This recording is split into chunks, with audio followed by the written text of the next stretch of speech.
자, 오늘은 이제 성경 역사지리 연구반 네 번째 시간입니다. 강의를 시작하기 전에 지난주에 했던 것 간단히 복습하고 그 다음에 넘어가도록 하겠습니다. 자, 먼저 앞에 보시면서 장소하고 사건을 위주로 파노라마를 완성하고 그 다음에 지도를 잠깐 보고 이제 넘어가는데요. 자, 첫 번째, 가장 먼저 가브리엘 천사는 어디입니까? 장소가? 나사렛에서 예수님을 어떻게 할 것을요? 수태할 것을 고지해 주셨다. 그래서 나사렛 수태고지가 저 1번입니다. 자, 이렇게 나사렛 수태고지가 있었고 예수님은 그 고지 위에 어디로 가셨습니까? 베들레헴 구유에서 어떻게 하셨죠? 탄생하셨습니다. 자, 그런데 헤롯을 피해 가지고 예수님께서 동방박사 예방을 받고 헤롯을 피해서 어디로 가시게 되죠? 애국으로 피신하셨습니다. 자, 이것이 이제 예수님 탄생 직전까지 배경이 될 수 있고요. 그 다음에 지난주부터 사생애를 살펴보기 시작했습니다. 첫 번째로 예수님이 어려서 어디에서? 나사렛에 무엇으로 자라셨습니까? 목수, 그렇지만 테크톤으로 기술자라고 말씀드렸고요. 석공하고 목사와 겸해 사는 일을 하고 있었다, 이렇게 말씀드렸습니다. 자, 그리고 몇 살 때 예루살렘을 방문한 기록이 있습니까? 12살. 그런데 12살은 아직 성년이기 전이고 13살이 되면 성년을 이루게 된다 말씀드렸고요. 예루살렘에 6월절에 예루살렘을 방문하셨습니다. 이렇게 해가지고 예수님의 사생애 30년의 기간이 마무리되고요. 본격적으로 공생애라고 불리는 1년차 사건을 살펴봤습니다. 30세에 어디에서 무엇을 받으셨습니까? 요단강에서 세례를 받으심으로 본격적으로 이는 내 사랑하는 자여 내 기뻐하는 자다 라고 하면서 하나님의 아들로서의 사명을 시작할 수 있는 중요한 포인트로 요단강에서 세례를 받으셨고, 물리적으로 가나안 땅을 보여주셨던 것처럼 하늘이 열리면서 하나님 나라를 보여주심으로 이 자를 통해서 장차 모든 백성들이 믿음을 통해서 하나님의 나라에 들어갈 것에 대한 예표를 남겨주셨다, 이렇게 말씀드렸습니다. 자, 그리고 이것이 정말 하나님의 아들인가에 대한 시험이 있었죠. 그래서 그 시험을 어디에서 받으셨습니까? 광야에서 40일간 받으시고 마귀에게 시험을 받으시고 첫 번째 이적으로 가나 혼인잔치에서 물을 포도주로 바꾸는 역사가 있었습니다. 자, 이렇게까지 해서 지난주 살펴봤습니다. 자, 그리고 원래는 9번부터 더 살펴보려고 했는데 시간이 저희가 조금 촉박해가지고 여기까지 살펴봤고요. 자, 여기까지 그려진 거는 지난주까지 그려진 거예요. 그러니까 대부분 여러분이 받으신 지도에 앞에 보시는 것까지는 그려져 있어야 됩니다. 자, 그리고 오늘 이제 진행할 것부터 여러분 지도에다가 지도 1-2를 펴시고 기록하시면 되는데요. 자, 첫 번째로 5번 12살 예루살렘 방문 있죠. 그 밑에다가 여러분이 색깔은 정하셔도 돼요. 빨간색이든 파란색이든 노란색이든 정하시면 되는데 1년차는 내가 무슨 색깔로 하겠다 생각하시고 2년차는 무슨 색깔로 하겠다 이런 대가를 써주시면 되는데, 주로 이제 제가 써놓은 펜으로 그냥 빨간색으로 써놨죠. 첫 번째 6월절 이렇게 써주시고요. 그 밑에다가 뭐라고 쓰시냐면 성전, 청결, 그 다음에 니고데모 이렇게 써주시면 됩니다. 자, 안 보이시나요? 자, 여기 다시 한번요. 여기 있죠? 자, 5번 12살이라고 쓰셨을 거예요. 예루살렘 밑에. 그 밑에다가 첫 번째 6월절 9 성전 청결 이렇게 써주시면 됩니다. 자, 주중에 어느 분이 이제 이 화면이 좀 잘 안 보여서 지도를 그리고 싶은데 못 그리셨다라고 저한테 직접 이렇게 좋은 메일을 주셔서 건의사항을 하나 주셨어요. 지도를 좀 보내달라고. 근데 제가 지도는요 다 끝나면 보내드립니다. 그러니까 이 지도를 다 쓰게 되면 이것 자체를 제가 카피해서 보내드려요. 그거 보시면 되고, 그것보다 실은 제가 여러분 나눠드린 교재 중에 지도 그리기 방법이라고 지도 그리기 섹션이 있어요. 맨 뒤에 보시면. 그걸 왜 만들어놨냐면 제가 그거를 보고 실은 이게 그릴 수 있도록 만들어 놓은 거예요. 근데 그거의 장점은 뭐냐면 이거 보고 그냥 따라 그리면 예루살렘이 어디 있구나 이 감각이 생기지 않아요. 그런데 그 지도 그리기라고 하는 그 코너에 있는 것들을 찾아서 본인이 직접 예루살렘을 찾아야 되고요. 그 밑에다 뭐라고 쓰세요 이렇게 돼 있거든요. 그러면 그냥 수동적으로 보고 그리는 것보다 본인이 능동적으로 한번 찾아서 하면 그게 더 기억에 많이 남습니다. 그러니까 될 수 있으면 수업 끝나시고 뒷부분 넘겨져가지고 지도 그리기라는 코너를 통해서 한번 다시 복습하시는 게 여러분에게 실은 조금 불편하더라도 기억에는 많이 남을 수 있어요. 지도는 제가 끝나는 대로 다 한 장이 끝나면 보내드립니다. 자, 그 다음에 오늘 10번인데요. 10번은 잘 보시면 사마리아로 쓰셨던 그 위에 보면 수가라고 여기 빨간색 글씨 혹시 보이시나요? 수가. 그 다음에 그 옆에 야곱의 우물. 그 다음에 그 밑에 세겜 이렇게 돼 있어요. 자, 이 근처에다가 10 쓰시고 우물가 여인이라고 쓰시면 됩니다. 10 쓰시고 우물가 여인.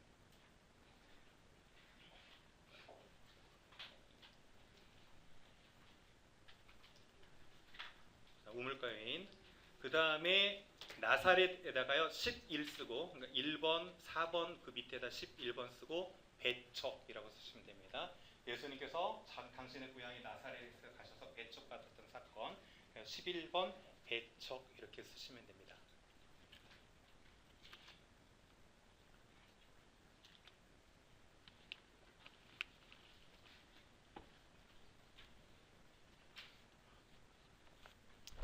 자, 그 다음에 이제 오늘 9번으로 이제 들어갑니다. 9번이 뭐냐면 예루살렘 성전 청결 사건인데요. 자, 제가 그 9번에다가 첫 번째로 어떻게 달아놨냐면 예수님께서 성전을 방문하신 해는 언제인가요? 이렇게 라는 질문으로 오늘 여러분 지난주에 받으셨던 교재를 보시면 되어 있습니다. 자, 그런데 왜 제가 굳이 예수님께서 첫 6월절에 예루살렘에 올라간 이것을 굳이 연도로 성전을 찾아간 해는 언젠가라고 하는 질문을 드렸을까 하는 거예요.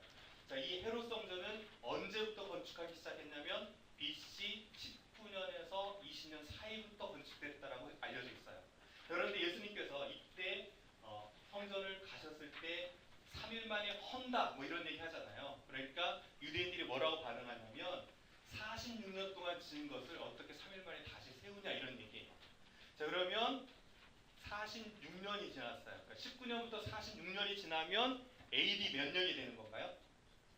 AD 몇 년이 되죠? AD 몇 년이 되죠? 27이 되죠. 46에서 19를 빼면 27이 되잖아요. 그러니까 27년이에요. 자, 그러면 예수님의 공생의 1년이 AD 몇 년이냐면 27년이에요. 자, 그러면 여러분이 이제 의문을 좀 생각하셔야 되는데 예루살렘 예수님께서 공생애를 몇 세 때 시작하셨다고 알고 있죠? 그렇죠. 근데 예수님 공생애를 시작했던 해가 AD 27년이에요. 이상하지 않아요? 자, 그러면 예수님이 미리 이제 뭐 봤던 분들은 아시는데 예수님이 태어난 것을 기준으로 해서 BC와 AD를 나누고 있지만 그 나눈 거에 오류가 있다는 사실이에요. 근데 이것을 모르면 교회 다니지 않는 안티 세력들이 뭐라고 하냐면 물었을 때 대답을 못해요. 자, 그런데 왜 이게 이렇게 되냐면 헤롯 대왕이 죽은 해가 언제냐면 이건 역사 기록으로 남아 있어요. 언제냐면 BC 4년에 헤롯이 죽었어요. 역사적으로. 자, 그러면 헤롯이 죽기 전에 예수님은 어떻게 하셔야 돼요? 태어나셔야죠. 왜냐하면 헤롯이 있으면서 2살 아래 아이들을 죽였잖아요. 그러니까 역사적으로 증명하려면 예수님은 언제 태어나셔야 된다고요? 헤롯이 죽기 직전인 BC 4세기 이전에 예수님이 태어나셨어야 돼요. 자, 그러면 이것이 왜 이렇게 됐느냐 하는 문제인데요. 실은 한 사람의 실수 때문에 그렇습니다. 자, 교황이요 그 날짜를 좀 조사하도록 해가지고요. 여기 있네요. 자, 525년에 교황 요한네스 1세의 요청에 따라 가지고요 부활절을 잘 지키기 위해서 연도 측정을 시켰어요. 그때 수도사였던 디오니소스 엑시우스라는 사람이 연도를 이제 계산했습니다. 그런데 로마 건국 해를 4년을 잘못 계산했어요. 그러니까 4년을 잘못 계산하는 바람에 원래 예수님이 태어난 해를 0으로 계산해야 되는데 그 4년이 좀 밀리는 바람에 지금 이렇게 밀려지는 것을 계속 쓰고 있다 정도예요. 자, 중요하지 않은 부분입니다. 아무튼 그래서 예수님께서 태어난 것은 정확히 AD 1년, 공년이 아니다라는 거고요. 그렇기 때문에 예수님의 공생애가 AD 27년부터 시작된다라는 사실입니다. 자, 그래서 예수님께서 AD 27년경에 유월절을 맞이해가지고 성전에 올라갔을 때 펼쳐진 이야기들을 이제 살펴볼까 합니다. 자, 그때 유월절에 갔을 때 성전 안에 어떤 사람들이 있었습니까? 장사꾼들이 있었어요. 그리고 돈 바꾸는 사람들도 있었어요. 예수님이 채찍을 만들어가지고 거룩한 분노를 내시면서 그들을 쫓았죠. 자, 그런데 잘 보면 소나 양은 다 쫓았어요. 그다음에 돈 바꾸는 틀도 엎었어요. 근데 유독 다르게 비둘기는 어떻게 하셨어요? 여기서 가지고 가라고 했어요. 비둘기를 쫓아는 것이 아니라 가지고 가라고 했어요. 왜 그랬을까요? 비둘기는 날아가면 잡을 수가 없잖아요. 그러니까 그 엎어버린 것들은 추스리면 되고요. 그 동물들을 때리는 것은 다시 추스리면 되는데 비둘기는 날아가면 그것들에게 피해가 될까봐 그랬는데요. 자, 핵심은 이거가 아니고요. 무엇이냐면 오늘 왜 예수님께서 성전에 올라와 있는 이 사람들을 향해서 분을 그렇게 내셨을까 하는 게 포인트겠죠. 자, 원래 장사는 어디서 해야 되냐면, 자, 방향이 조금 바뀌었는데 성전 안쪽이 안쪽입니다. 안쪽인데 원래 장사는 오늘날의 통곡의 벽으로 알려져 있는 그 밑에 보시면은요, 여기 구멍 쫑쫑쫑쫑쫑쫑쫑 쭉 뚫린 거 보이시죠? 자, 성전 밑에 이쪽에서 장사를 하도록 돼 있어요. 그런데 오늘 이 사람들은 어디에서 장사를 했냐면 이방인의 뜰까지 올라와서 장사를 했습니다. 그러니까 원래 성전 밖에서 이루어져야 되는 것들이 이방인의 뜰까지 올라오게 됐다는 거죠. 이렇다는 얘기는 누가 용인해주지 않는 이상 있을 수 없는 일일까요? 제사장 그룹에서 용인해주지 않으면 있을 수 없는 일이에요. 자, 그러면 어떻게 일들을 용인하게 됐는지에 대한 배경을 잠깐 살펴보는데요. 자, 원래 그래서 그 밑에 지역에 이렇게 여기서 장사를 해야 되는데 이제 그 위쪽까지 올라가게 됐어요. 먼저 장사하는 것들에 대해서 잘 생각해 보면은요. 자, 유대인들이 제사를 지낼 때 재물에 흠이 있으면 어떻게 될까요? 드릴 수가 없습니다. 그러니까 원거리에서 쭉 양이나 염소를 가져왔다고 하더라도 그래서 가져오기가 쉽지 않아요. 대부분 어떻게 하냐면 여리고 근처에서 그것을 돈으로 바꿉니다. 그러니까 재물을 가져와가지고요, 양 같은 것을 잡아가지고 여리고 근처에서 돈으로 바꿔요. 돈을 가지고 가서 예루살렘에 올라갑니다. 왜 그렇게 하냐면 예루살렘 올라가는 길도 힘들 뿐더러 그 중간에 누가 꼭 있어요? 강도들이 많으니까 재물을 가지고 올라가기가 쉽지 않습니다. 그렇게 해서 돈을 가지고 가서 그 돈을 어떻게 하냐면 성전에서 재물을 사게 되는 거죠. 그런데 어떤 일들이 펼쳐지냐면 그렇게 할 경우도 있지만 정말 정성스럽게 드릴 양이나 염소를 잘 가지고 와가지고 올라가더라도 무슨 일을 하냐면 그것을 검사하는 제사장이 흠이 없는데 어떻게 하면 되냐면 흠을 잡으면 돼요. 자, 왜 그러냐면 이 안에서 있었던 거래들이 있었다는 거죠. 그 장사꾼들에게 일정의 커미션을 챙기고 그 커미션을 받는 대가로 너희들이 아래서 파는 재물을 인준해주겠다. 뭐 이런 식으로 모종의 지금 딜이 이루어진 거예요. 그러다 보니까 거기 안에서 사지 않으면 어떻게 되는 거예요? 제사를 드릴 수 없는 그런 상황으로 되다 보니까 지금 이렇고요. 자, 그 아래 오늘날도 이렇게 보면 잘 그 밑에 보면 고고학적으로 이제 이 거리가 있는데 잘 보면 이렇게 문들 보이죠? 자, 이런 데가 전부 장사하던 곳이었어요. 그러니까 성전 위쪽에서 장사는 이루어졌습니다. 그런데 이방의 뜰에서 이것이 이루어졌는데 잠깐 한번 보면 성전세를 내야 되는데요. 성전세는 세겔을 이용해서 내야 됩니다. 자, 그런데 세겔의 단위를 따져보면 성전에서 가장 작은 돈의 단위가 몇이냐면 렙돈이에요. 2렙돈을 헌금했던 여인이 있죠. 근데 이 렙돈이 가장 작은 단위인데 렙돈이 600개 정도 있어야 셰겔하고 똑같아집니다. 그러니까 성전세를 낼 수 있어요. 자, 그 다음에 데나리온이라고 하는 것은 사람의 일일 노동 싹이에요. 근데 이 데나리온은 4배가 더 큽니다. 그래서 이 4배가 있어야 한 셰켈 정도가 돼요. 그런데 옆에 보면 제가 두로셰켈이라고 나는 셰겔을 놨었는데 이 주로 성전세는 어떤 셰겔로 내줬냐면 그 당시 때 만들어졌던 두로셰겔이라는 동전으로 돈을 냈습니다. 자, 그런데 여러분 잘 봐보세요. 두로셰겔에 무엇이 새겨져 있나요? 자, 이 사람 이름은 잘 모르겠지만 아무튼 사람 얼굴이 있는데, 자, 이 사람은 실은요 멜카르트라고도 불리고 여러분에게는 헤라클라스라고 더 알려져 있는 그 신의 얼굴이에요. 자, 얼굴 새겨져 있고요. 그 다음에 노마를 상징하는 무엇이 새겨져 있습니까? 독수리가 새겨져 있습니다. 자, 그러면 잘 생각해 보세요. 성전세를 내는데 이방 신의 신상이 새겨져 있고, 그 다음에 이방 나라를 상징하는 독수리가 새겨져 있어요. 자, 그런데 왜 하필 이 두로셰켈로 돈을 냈을까 하는 거예요. 성전에 그 거룩한 세를 낼 때 왜 이방의 신상들이 새겨진 걸 냈냐 하는 겁니다.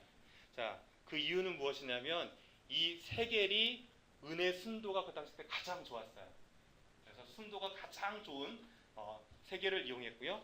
그 다음에 세겔의 무게가 있는데 한 세겔이 14.5g 정도 되는데 그 무게에 가장 가깝게 만들어진 동전이었어요. 그래서 이방 신상이 새겨져 있음에도 불구하고 이 동전을 가지고 돈을 냈습니다. 자, 제가 왜 이렇게 장황하게 설명을 드렸냐면 성전에서 돈을 낼 때 아무 돈으로나 냈다? 두루셰겔이라고 한 특정한 성전세를 내는 동전이 정해져 있었어요. 자, 그러니까 돈을 가지고 왔다가 반드시 돈을 낼 때 어떻게 됩니까? 환전을 해야 되죠. 그래서 거기서 돈 바꾸는 자가 이런 배경 안에서 돈을 바꿨습니다. 자, 보통 커미션으로는 12%까지 받았다라고 알려져 있어요. 한번 돈 바꿔주면서 12% 이렇게 챙겼던 거죠. 자, 그리고 유대 항쟁기 때 사용했던 동전인데요. 그 동전도 보면 이제 셰켈인데 성배 모양이 있고, 뭐 이쪽에는 예루살렘 카도샤 뭐 이렇게 해서 거룩한 예루살렘이라고 돼 있고, 이런 성류 모양들이 주변에 이렇게 있습니다. 자, 그런데 우리가 여기서 이제 잘 생각해 볼 것은 오늘 9번, 10번, 11번 넘어가면서는 예배에 대해서 우리가 조금 생각하면서 그 전체적인 스토리 이어갈까 합니다. 자, 오늘 왜 하나님, 예수님께서는 이렇게 돈 바꾸는 것에 대해서 화를 내셨을까 하는 거예요. 실은 그들의 제사는 이쪽은 이방인의 뜰이라고 불리는 이유는 이방인까지만 갈 수 있는 곳이에요. 자, 그 다음에 여기가 들어가게 되면 이제 여인의 뜰로 들어가게 됩니다. 근데 여기 벽에는 뭐라고 되어 있냐면 이곳을 들어오는 이방인은 내가 생명에 대해서는 책임지지 않는다 이렇게 되어 있어요. 그러면 거기를 넘어 들어온 이방이 있으면 어떻게 하겠다? 죽이겠다는 얘기예요. 자, 그리고 그 성전에 이방인의 뜰을 통과해 가지고 들어가면 여인의 뜰, 이스라엘의 뜰, 그 다음에 뭐 여기가 이제 성소, 지성소 건물 이렇게 쭉 이어지는 거죠. 실은 이곳에서 장사를 하고 있었어요. 그러니까 이방인의 뜰에서 장사가 이루어지고 있었다고요. 그럼에도 불구하고 왜 예수님께서 이렇게 화를 내셨는가 하는 거예요. 유대인들은 어떤 사고를 가지고 있었을까요? 이방인은 예배드리지 않아도 된다라는 생각이죠. 장사를 아래서 했는데 이방인의 뜰에서 장사했다는 것은 무엇이냐면 예배는 누구만 드리는 것이다?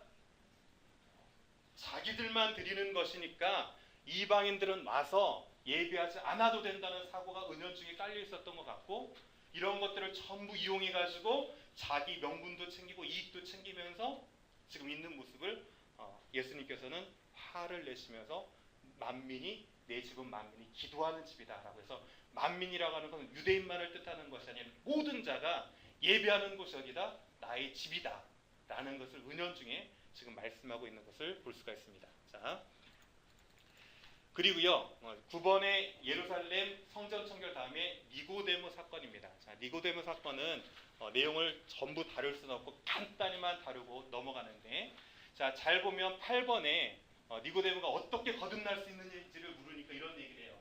자, 8절만 한번 읽어주시겠습니다. 8절 시작. 바람이 이르러도 내가 다소리를 들어도 어디로 가서 어디로 가는지 알지 못하노니 성령으로 난 사람으로 바꾸었다. 어떻게 거듭날 수 있습니까? 라고 하니까 뭐라고 하냐면 바람이 곧 성령이다 뭐 이런 식이에요. 바람으로 거듭나면 성령으로 거듭날 수 있다 이런 식인데, 실은 히브리어로 바람이 뭐냐면 루아흐고요, 성령이 뭐냐면 루아흐예요. 그러니까 루아흐가 루아흐다 이런 식으로 실은 워드 플레이를 펼치고 있는데, 자, 여기보다 더 중요한 게 뭐냐면 한 단어예요. 자, 14절에 보면 광야에서 뱀이 든 것 같이 인자도 들려야 하리라고 하는 이 단어예요. 자, 이 부분은 실은 민수기에 있는 불뱀이 물렀던 사건인데 이거는 제가 구약 넘어가서 실제로 발견됐던 불뱀의 크기도 보여드리고 세부적으로 보여드릴 거예요. 자, 그런데 오늘은 들려야 된다라는 표현이 어떤 표현인지에 대해서만 살펴보도록 하겠습니다. 자, 들리다는 힙소라는 헬라어로 사용되는데요. 자, 우리가 들린다 라고 하면 물건이 들리는 것처럼 생각하지만 그 당시 때는 십자가 처형을 어떻게 했냐면 가로 세로대가 있었던 것이 아니고요. 세로대는 십자가 처형 때 다 세워져 있습니다. 그러면 가로대를 메고 가가지고 제수가 가로대를 메고 가가지고 그 가로대에 못을 박아요. 자, 그리고 그 세로대에다가 어떻게 합니까? 줄을 당겨서 들어 올리면 처형이 시작되는 거예요. 자, 그러니까 실은 유대인들은 들리다라는 표현을 쓰면 무엇을 가장 먼저 떠올린다? 십자가에 못을 박는다. 십자가 처형을 떠올리게 됩니다. 자, 실은 그래서 오늘 니고데모 대학 가운데 핵심적인 것은 무엇이냐면 어떻게 거듭날 수 있느냐? 무엇으로 거듭날 수 있다? 예수 그리스도의 십자가를 통해서 거듭날 수 있고 그 사랑이 이제 하나님의 세상을 이처럼 사랑하사 독생자를 주셨으니 이렇게 해가지고 그 말의 핵심적인 부분이 십자가 처형에 관련된 언어들로 지금 이루어지고 있다. 이 정도로만 간단히 살펴보도록 하겠습니다. 자, 그 다음에 이제 10번으로 넘어갑니다. 10번은 사마리아 우물가 여인이에요. 자, 그런데 요한복음 4장 4절에 이 본문이 등장하는데 이 본문에서 중요하게 봐야 될 단어가 무엇이냐면 사마리아를 통과해야 하여야 하겠는지라. 헬라어는 에데이라는 단어인데요. 에데이라는 단어인데 제가 뭐라고 해놨습니까? 해도 to. 이거는 해도 되고 안 해도 된다 의미가 아니라 어떻게 해야 되는 거죠? must be. 반드시 어떻게 해야 돼요? 반드시 통과해야 돼요. 자, 그럼 왜 예수님께서는 사마리아를 반드시 통과해야 된다고 얘기하시고 계실까요? 실은 유대 지역에서 갈릴리 지역으로 갈 때는 이 사마리아 지역은 통과하지 않죠. 그래서 예루살렘에서 여리고 쪽 요단강을 건너서 실은 베레아라고 알려진 지역을 쭉 올라가서 펠라에서 벳사다로 넘어가서 나사렛 쪽으로 해서 갈릴리로 움직여요. 이게 일반적인 길이에요. 근데 오늘 예수님께서는 꼭 내가 이 길을 통과해야 되겠다라고 지금 말씀하고 계세요. 자, 그러면 예수님께서 왜 유독 이것을 통과해야 된다라고 지금 고집하고 계시는가 하는 부분을 이제 좀 살펴보도록 하겠습니다. 자, 그런데 예수님께서 이렇게 질러서 간 거죠. 그러니까 거리가 가까워서 가시는 게 아니에요. 자, 그 이유에 대해서 잠깐 살펴보도록 합니다.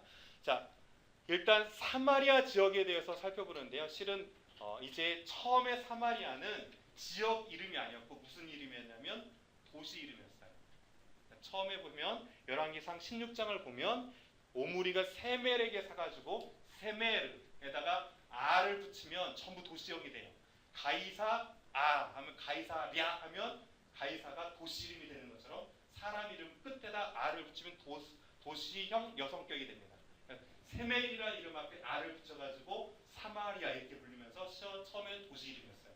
자, 그랬던 것이 이것이 왜 훗날 지역 이름으로 바뀌게 됐냐면 722년에 BC 722년에 아수르에 의해서 어떻게 됩니까? 북이스라엘 이 지역이 전부 멸망당하게 되죠. 그러면서 그 지역을 뭐라고 부르기 시작했냐면 사마리아인의 지역이라고 불리면서 이것이 도시 이름이었다가 갑자기 큰 의미를 가지면서 이제 전체적인 지역 이름으로 바뀌기 시작합니다. 자, 그런데 우리가 이미 살펴봤던 것처럼 유대인과 사마리아 사이에는 갈등이 존재하고 있었어요. 자, 첫 번째 이유는 뭐냐면 제가 거기다가 혼혈이라고 써놨죠. 자, 아수리의 정책 자체가 무엇이었냐면 포로를 잡아가기 전에 아수리인들을 이주시켜가지고 그 지역에 살게 하면서 어떻게 하냐면 피를 섞어버립니다. 그래서 혼혈이 일어나요.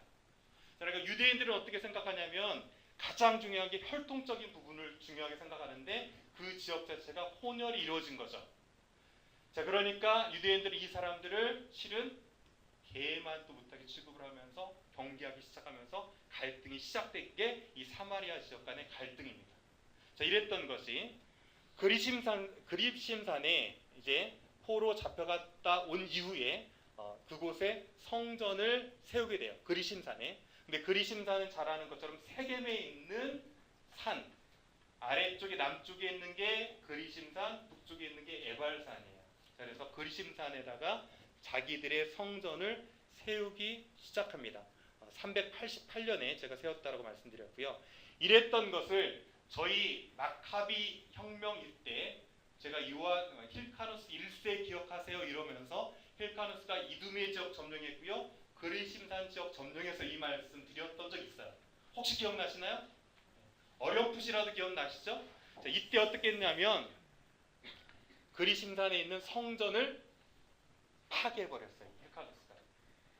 그러니까 자기들은 그렇게 거룩한 곳이라고 생각하면서 그리심산에다 성전을 세웠는데 그 성전이 파괴된 겁니다. 자, 이제 이 배경을 가지고 오늘 여인과 예수님의 대화를 보면 대화가 훨씬 쉽게 이해될 수 있다는 사실입니다. 자, 이 지역이 오늘날 세겜이라는 지역인데요. 이 세겜이라는 지역은 유대인들은 못 들어갑니다. 유대인들은 들어갔다 총 맞아 죽어도 들어간 사람이 잘못이에요. 근데 이방인인 저는 들어갈 수 있습니다. 실제로 이제 들어가서 이 지역들을 쭉 둘러봤는데 이 사진은 어디서 찍었냐면 그리심산 위에서 내려보면서 찍은 사진이에요. 그래서 실은 세겜이라고 알려지는 것은 여기 보시면 이렇게 성터 비슷하게 있죠? 이 지역이 세겜으로 알려져 있는 지역입니다. 자, 그리고요.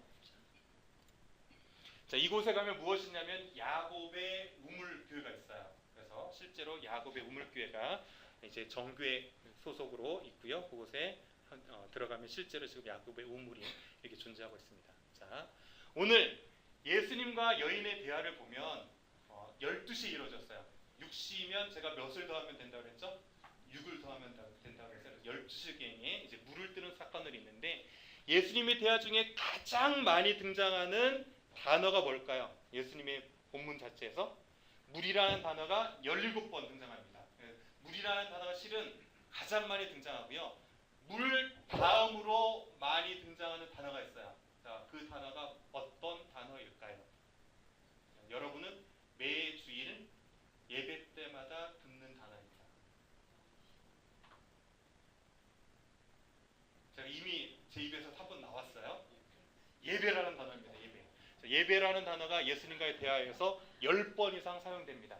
자, 그러면 왜 하필 물은 이해할 수 있어요. 왜냐하면 우물가니까 당연히 그것이 접촉점이 돼가지고 물에 대해서 얘기하나 보다 이렇게 이해할 수 있는데 왜 하필 예수님의 대화가 물을 넘어서서 예배로 이루어졌을까 하는 거예요. 자, 그것에 대해서 보면은 실은 이 여인이 이제 물에 대해서 얘기하고 나서 이렇게 얘기합니다. 우리 조상들은 어디에서? 이 산에서 예배하였는데 당신들의 말은 예배할 곳이 예루살렘에 있다 이런 얘기예요. 자, 그럼 여기서 이 산은 어느 산이에요? 그리심산에 있었던 성전을 의식하고요. 우리들은 예루살렘보다 그 이후에 이곳을 더 중요시 여겨서 성전을 짓고 여기서 예배하고 있었어. 근데 너희들은 예루살렘이 아니면 안 된다고 하던데? 라고 얘기하는 거예요. 이 여인은 지금 예배를 볼 때 무엇이 가장 중요하다고 보고 있습니까?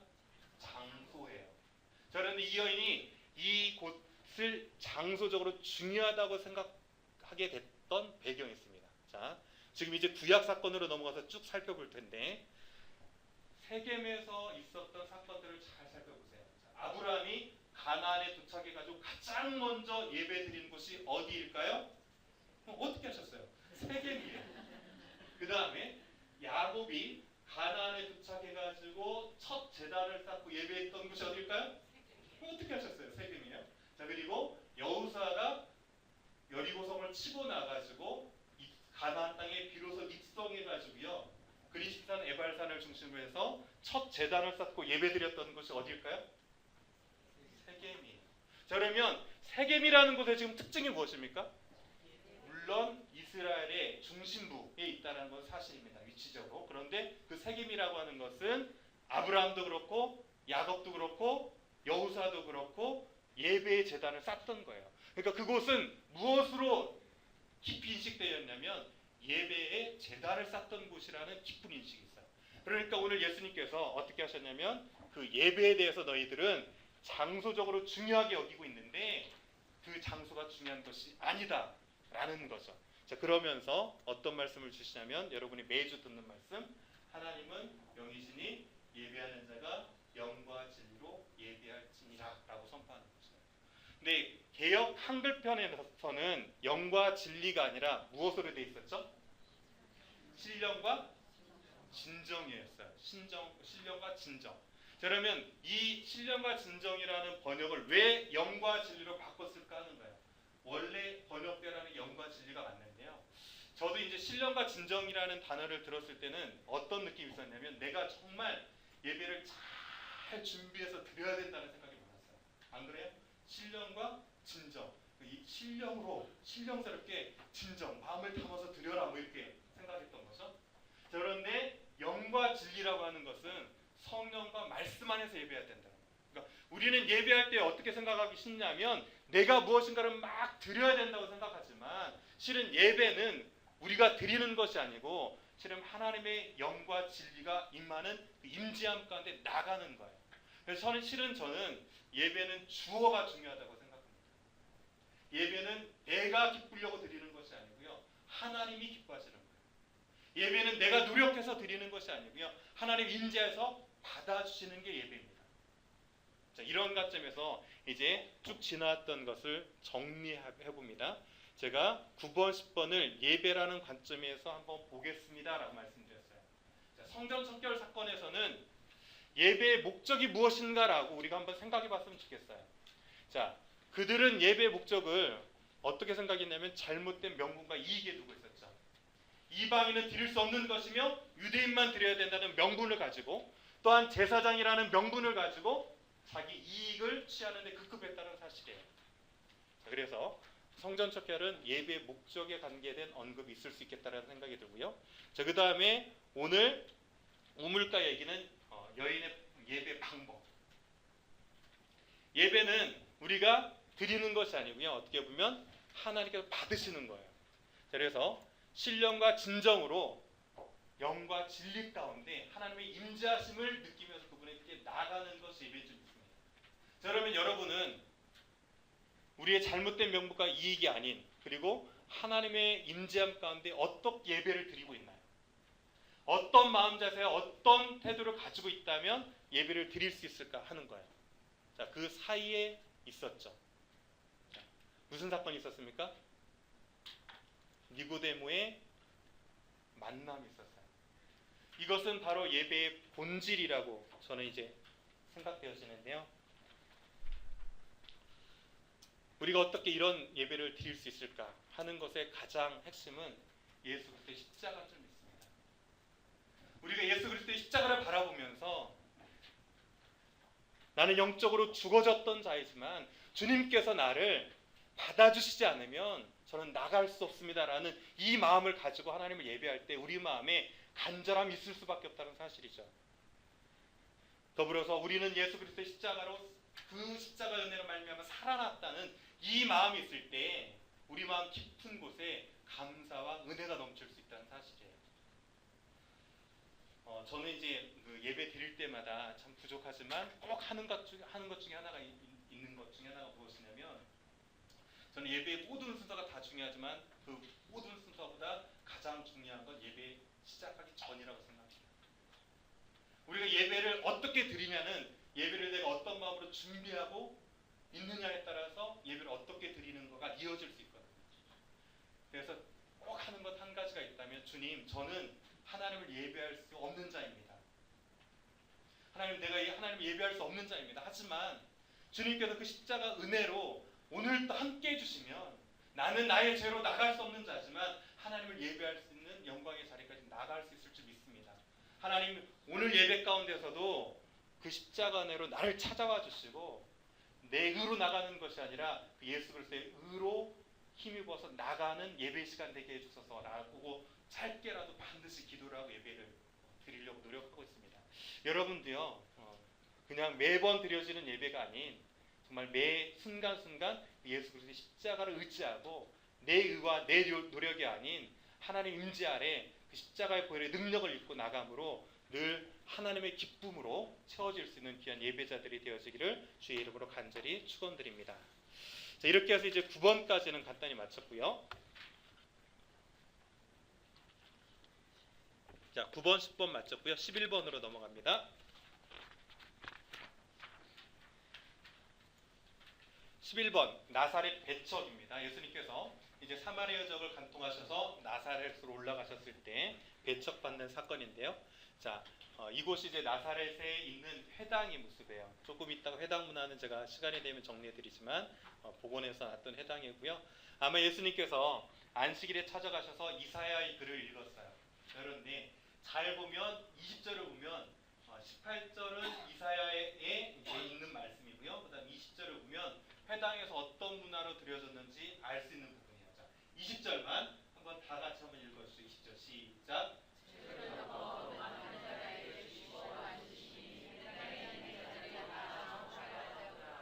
자, 책을 덮으시고 앉으셨다고 그랬죠? 자, 그럼 그 전에는 어떻게 돼 있어요? 서 있었다는 얘기예요.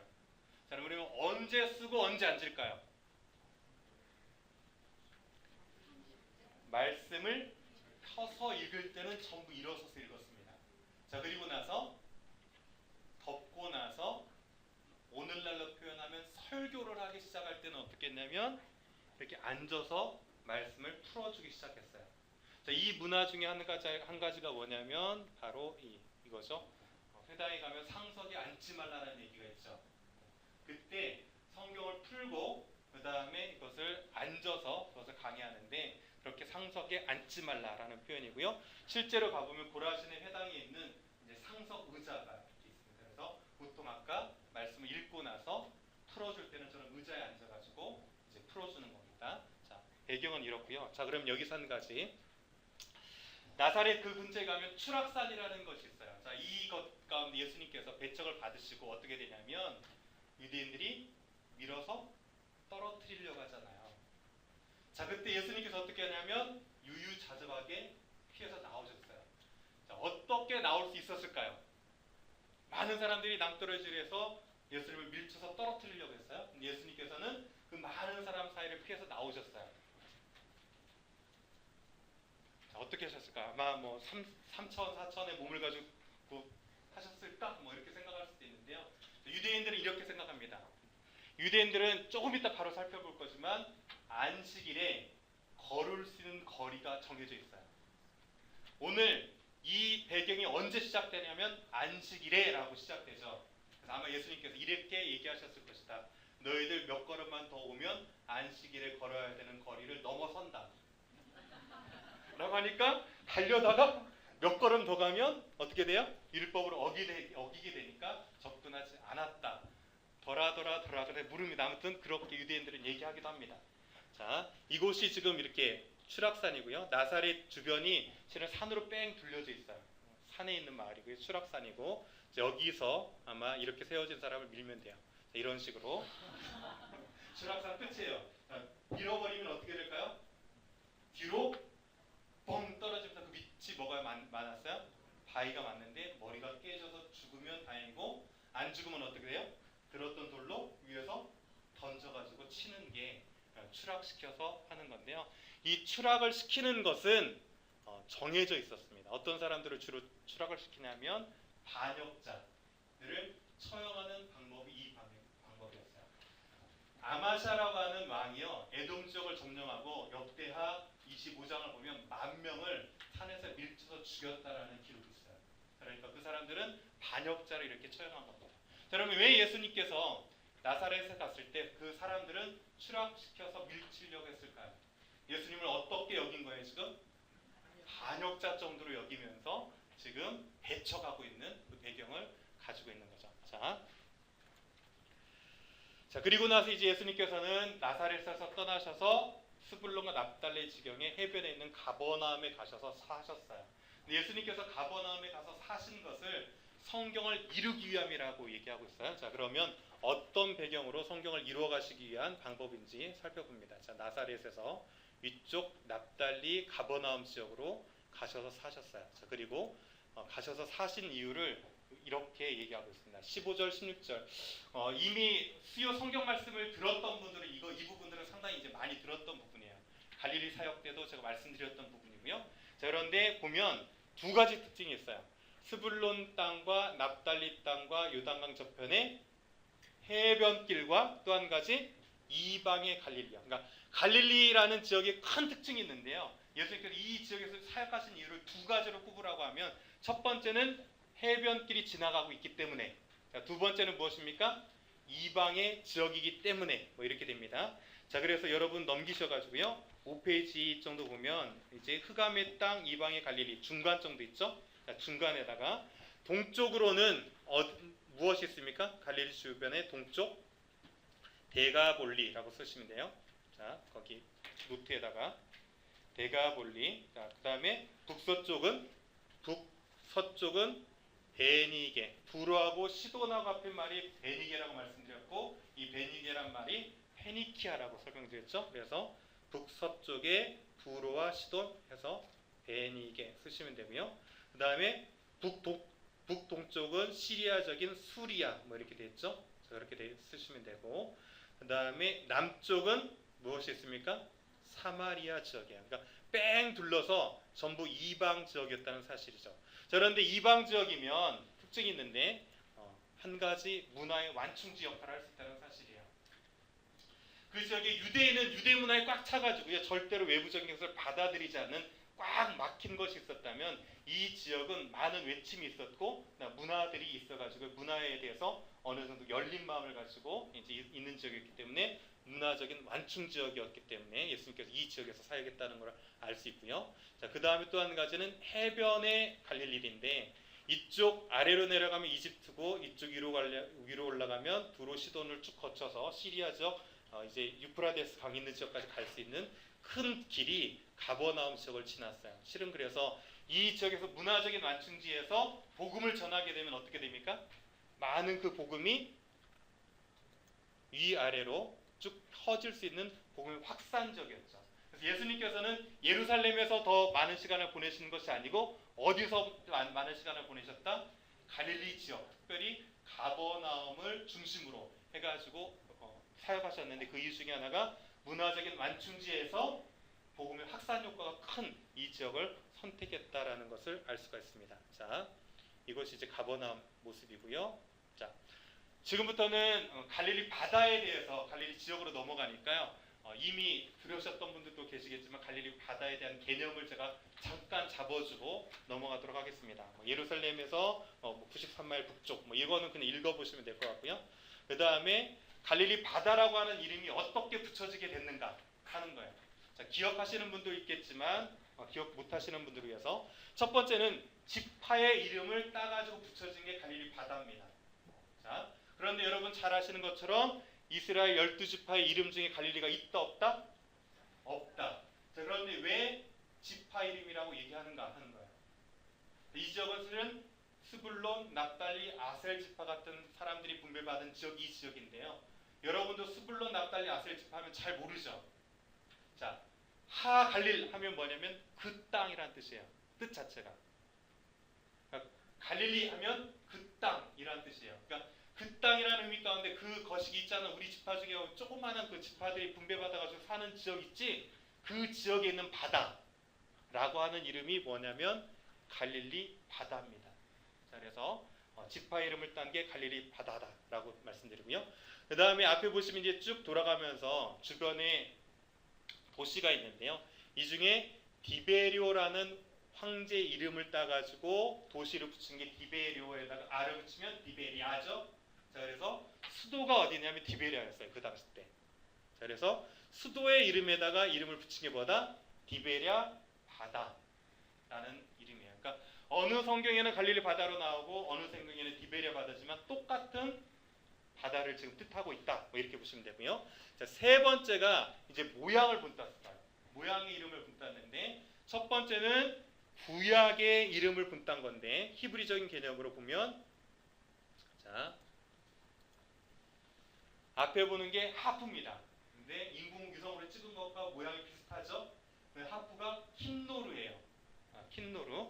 그래서 긴네렛 바다라고 하면 하프 모양의 바다. 뭐 이렇게 얘기됩니다.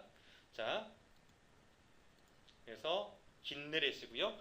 이 긴네렛이란 단어를 헬라어로 바꾼 게 뭐냐면 게네사렛. 뭐라고요? 게네사렛.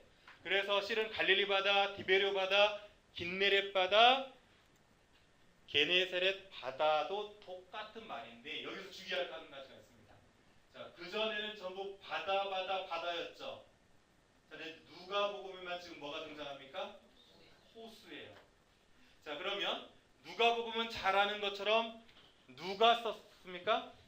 자, 어떻게 하셨어요? 누가 쓰셨는데 누구한테 썼습니까? 데오빌로 각하 이방인에게 썼어요. 자, 그러면 다른 복음서는 유대인을 대상으로 쓴 반면에 누가복음만큼은 이방인을 대상으로 썼어요. 자, 그런데 제가 두 번째 시간이었나요? 히브리어의 특징은 뭐냐면 개념어입니다 라는 설명 드렸어요. 그래서 될 수 있으면 개념 안에서 많은 단어를 줄여놨어요. 반면에 70인역이라는 성경은 헬라어로 쓰여 있는데 이때 개념이 확장돼서 여러 가지 개념들이 가진 게 헬라어입니다. 뭐 이런 설명 드렸어요. 잘 보면 유대인들의 개념 안에는 바다는 없습니다. 자, 물을 흐르는 것만 이제 보는데 아인 하면 이건 뭐냐면 샘이에요. 이 샘은 뭐냐면 틈에서 흘러나오는 물은 무조건 샘입니다. 자, 그 다음에 건천이라고 하는 와디라는 개념은 비가 내려서 흘러가면 와디예요. 나할이라고 부르는 건데요. 아무리 크게 지나가도 우기 때 진짜 크게 지나가다가 건기도 물이 딱 끊쳐요. 근데 이거는 무조건 뭐냐면 와디라고 불러요. 자, 반면에 나하르 강이라고 불리는 것은 무엇이냐면 크기에 상관없이요 계속 흘러가면 어떻게 돼요? 이거는 건기든 우기든 끝이지 않고 계속 흘러가면 뭐냐면 강이라고 불러요. 자, 그 다음에 그러면 바다는 유대인들은 무엇을 바다라고 할까요? 물만 고여있으면 바다예요. 크기에 상관없이. 자, 그래서 바다 있죠. 성전에 보면 물두멍을 뭐라고 했냐면 놋바다라고 하거든요. 자, 그러면 그때 왜 바다라는 표현을 썼냐면 이것이 고여있으니까 놋바다라고 표현한다. 이렇게 이야기하시면 돼요. 자, 그리고 나서 비로소 호수라는 개념과 단어 자체가 유대인에게는 존재하지 않았어요. 그렇지만 유대인만큼은 바다라고 하면 이것이 정말 물두멍만한 곳인지 큰 대를 뜻하는지 개념으로는 다 가지고 이해할 수 있죠. 그렇지만 표현은 지금 이런 식으로 표현하고 있다라는 것을 단어 안에서 볼 수가 있고요. 그래서 호수라는 개념은 헬라 개념으로 누가복음에서만 사용되는 단어다. 뭐 이 정도로만 기억해 두시면 되겠습니다. 자, 더 남았군요. 원래는 지난주 여기까지 하지 않았는데 아직 지난주 거 하고 있어요 지금. 자, 여러분이 지도 1-6 이제 펴셔가지고요. 지도 그리고 그 다음에 계속 하겠습니다. 자, 1-6 한번 펴보시죠.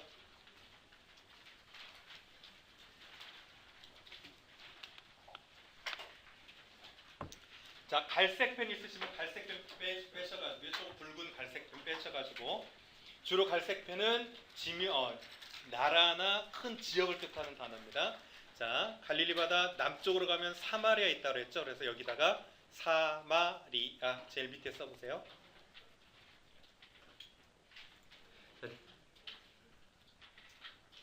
제일 밑에 이 지역 사마리아 이렇게 써보시면 되고요. 자, 그 다음에 갈릴리 바다 동쪽에다가 위쪽에다가 데가볼리 이렇게 써보십시오. 데가볼리. 뜻은 뭐라고 그랬죠? 데가볼리 하면 데카하면 10, 볼리하면 폴리스 10개 이방 도시라는 뜻이 데가볼리입니다. 그 다음에 뺑 돌아가서 위쪽으로 다메섹이라는 지명 있죠? 이 지역에 그 위에다가 수리아 써보시면 됩니다. 수리아. 그 다음에 두로라고 써지는 곳 위에다가요 베니게 쓰시면 돼요. 그리고 화살표를 조금 두로보다 더 크게 해가지고 이렇게 하시고 베니게 쓰시면 되고요. 그 다음에 갈릴리 바다 이 밑에다가 크게 갈릴리 이렇게 쓰시면 됩니다. 그래서 실은 갈릴리라고 하는 것 자체가 바다를 뜻하는 게 아니라 지역을 뜻한다. 이렇게 생각하시면 되겠습니다. 자, 이렇게 쓰셨으면 자, 여기 지명에 벳세다, 가버나움, 고라신 있거든요. 이 세 개에다가 빨간 줄을 한번 그어보십시오. 가버나움, 고라신, 벳세다. 실은 이거를 복음의 삼각지대라고 뭐 불러요. 아무튼 복음이 이 지역을 중심으로 이루어졌다라고 해서 가버나움, 베세다, 고라신 이렇게 하시고요. 그 다음에 이쪽에 보면 거라사라고 있는데 이 거라사에다가는 그냥 노란색으로 이렇게 보이실 수 있도록 이쪽에다 거라사에다가 형광색으로 이렇게 칠만 해주시면 됩니다. 자, 그 다음에 가버나움 밑에다가요 12 쓰고 내 제자 이렇게 쓰시면 됩니다. 내 제자.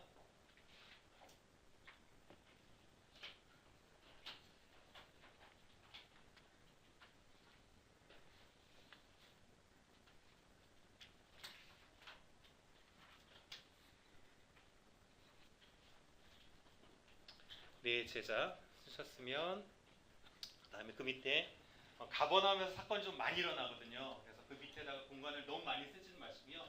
제가 글씨를 조금 크게 한 건 여러분 보일 수 있도록 크게 한 거니까 조금 작은 글씨로 그 밑에 13 쓰시고 귀신, 장모, 나병, 중풍병 고침, 마태까지 쓰십시오. 조금 내용이 많아도 귀신, 장모, 나병, 중풍병자, 고침, 마태.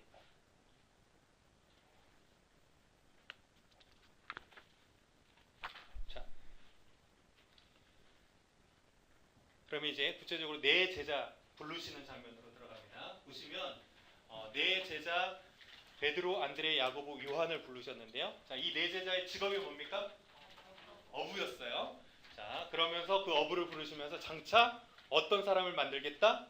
사람 낚는 어부가 되게 하겠다라고 말씀했어요. 자, 그 당시 때 이제 부물을 통해 가지고 그 지역에서 고기를 잡던 여러 가지 형태가 있어요. 뭐 뿌리꿈을 듣고 투망도 있고요. 그다음에 삼중 자망도 있고요.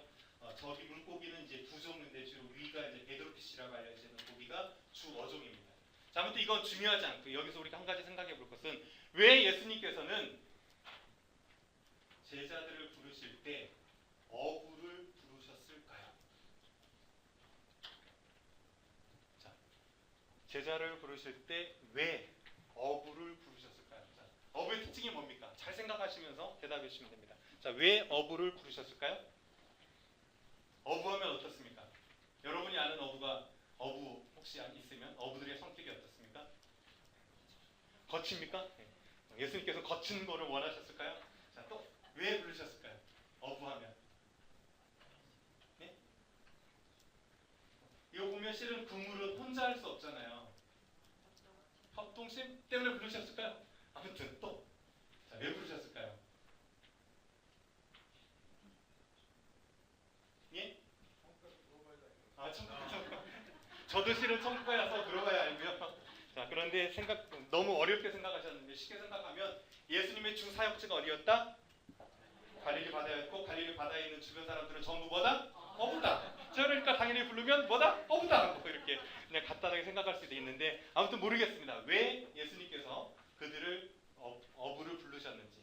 그런데 생각해 볼 것 중에 하나는 예수님께서 주로 이동하실 때 갈릴리 바다에서는 무엇을 타고 움직이십니까? 배를 타고 움직이셨고요. 아무튼 그 사역을 하시는데 어부라고 가지고 있었던 직업 자체가 많은 도움이 됐을 것 같아요.